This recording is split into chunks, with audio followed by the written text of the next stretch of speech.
Stepping up for family and friends.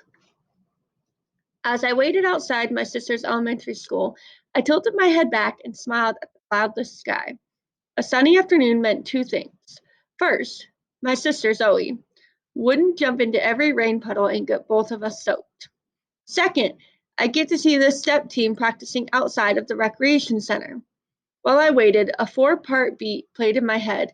Stomp, stomp, clap, clap. I pounded my right foot into the sidewalk and then my left. Then I clapped my hands twice hard, just like the girls on the step team. The blaring bell pushed me back to the moment. I watched for Zoe as dozens of children poured through the front doors and made their way to waiting buses or family members who'd take them home. If mom didn't have to work, she could pick up Zoe and I could run from the middle school straight to the recreation center for step team practice. But mom had to work. So it was my job to get Zoe from school, walk her home, make sure she did her homework, and then start dinner. Whenever I thought about complaining, I remembered previous conversations with mom. Life's not always fair, she said. Plus, work is a necessity and the step team is not. It was an argument I couldn't win. What's up, Camilla? Zoe said when she reached me. What's up, Zozo? I responded using her baby nickname. Zoe shushed me and looked around to make sure none of her friends heard me. She then smirked and said, "You're so embarrassing."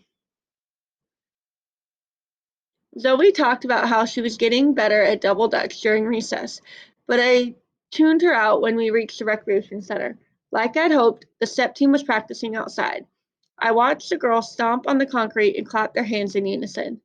The girls were like dancers, but they were like instruments too.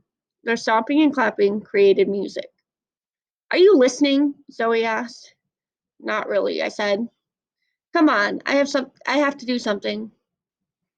My heart pounded hard with excitement.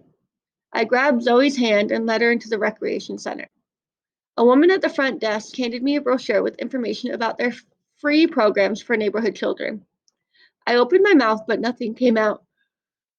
How could I ask questions or explain that watching Zoe stood in my way without hurting Zoe's feelings? I was about to give back the brochure when I saw girls Zoe's age march by us into an open gymnasium. They lined up and started to stomp and clap like the step team, but the moves were easier. When I asked about the younger girls, the woman said they were the junior step team. Zoe's eyes were as wide as mine. That night, a beat played in my head as I set the dinner table. Stomp, stomp, clap, clap. I happily marched around the table and finished by tucking the brochure under Mom's napkin.